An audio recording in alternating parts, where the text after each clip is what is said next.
Hello everyone, welcome back to the channel. This chapter starts with Geto saying yo to Gojo, who's looking stupefied.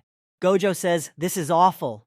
Geto pouts and says Gojo is being rude. Gojo says he told his students that, when you die, you are alone. So he hopes this is just an imagination. Geto asks, who cares? Gojo replies, it matters. About my father. But then leaves the topic saying he left it to Shoko to handle so it's all right. Geto asks how was King of Curses. Gojo answers that Sukuna was damn strong, and he didn't even go all in for it. Gojo says he is not sure if he could win, even if Sukuna didn't had Megumi's curse technique. Geto is surprised that Sukuna made Gojo of all people to admit that. Gojo says he gave his everything. His trained body, the techniques he learnt, the talent he brushed, inspiration and explosive powers. He says he wanted them to reach Sukuna and hopes it will reach to him. Gojo says it was fun. Gojo says he feels sorry for Sukuna because he didn't give his all to Gojo. Geto says that made him feel jealous. But if Gojo is satisfied with it, then he's good. Gojo says he would have been satisfied if Geto was also there to give a slap on his back to motivate him. Gojo says he is glad that what killed him is not time or disease, but someone stronger than him. Nanami chimes in to say it's disgusting to hear all that from Gojo, because he sounds like a samurai general. Nanami says he once talked with Geto about leaving all the job to Gojo, because Gojo didn't consider jujutsu as something to live or protect.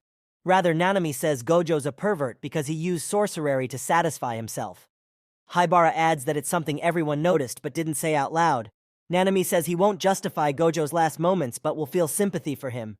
Gojo thanks Nanami for that. When Gojo asks how was it for Nanami, his last moments, Nanami answers that he had once asked Mei-san about it, and she had suggested to move north if you are looking for a new side of yourself, or move south if you want to stay who you are.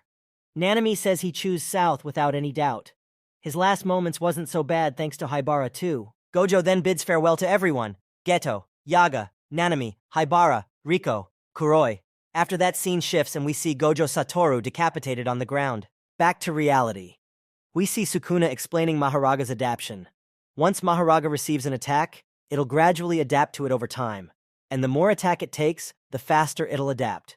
Sukuna says he expected Maharaga to be a role model, which passes through Gojo's infinity. Maharaga was first adapting to Gojo's infinity. It was changing the curse energy so that it would neutralize infinity.